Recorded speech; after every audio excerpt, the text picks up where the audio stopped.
இன்றைக்கி Saturday mini vlog பார்க்கலாமா. காலையில் இன்றைக்கி அலாரம்லாம் வச்சு எழுந்தேன். எப்போ சாட்டர்டே சண்டேனாலும் எப்போ தூக்கத்துலேயோ எழுந்துக்கலாம் அப்படின்ற அளவுக்கு தூங்குவேன். இன்றைக்கி பார்த்திங்கன்னா காலையில் சீக்கிரமாகவே எழுந்து குளிச்சுட்டு பையனையும் குளிப்பாட்டிட்டு அவனை ஸ்கூலுக்கு கூப்பிட்டு போகணும்னு சொல்லிட்டு யோசித்தேன். ஏன்னா யூனிஃபார்ம் வாங்கணும்.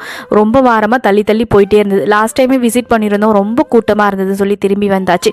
சரி இன்றைக்கி கண்டிப்பாக ரஷ்ஷாக தான் இருக்கும், சனிக்கிழமை எல்லோரும் வருவாங்க யூனிஃபார்ம் வாங்குறதுக்கு, நம்ம சீக்கிரமாக போயிட்டு வாங்கிட்டு வந்துடலாம் அப்படின்னு சொல்லி பிளானெல்லாம் பண்ணி காலையில் பிரேக்ஃபாஸ்ட்லாம் செஞ்சுருந்தேன். இன்றைக்கி வந்து ராகி சேமியா வந்து அனில் பிராண்டில் கிடைக்கும்ல, அதுதான் வந்து ப்ரிப்பேர் பண்ணியிருந்தேன். நீ இவ்வளோ அலாரம் வச்சு எழுந்துக்கிற அளவுலாம் ஒர்த் இல்லை அப்படின்ற மாதிரி இன்றைக்கி பார்த்திங்கன்னா கூட்டமே இல்லை ஸ்கூலில்.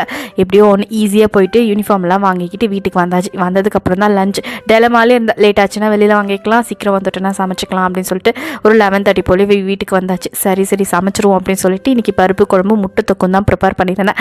மேங்கோ இப்போல்லாம் சூப்பராக கிடைக்கிது, அல்ஃபோன்ஸா, அதுவும் ரொம்ப டேஸ்ட்டாகவே இருக்குது. அதனால் மதியம் லஞ்சுக்கு அல்ஃபோன்ஸா வச்சு மதியம் லஞ்சு சூப்பராக சாப்பிட்டாச்சு.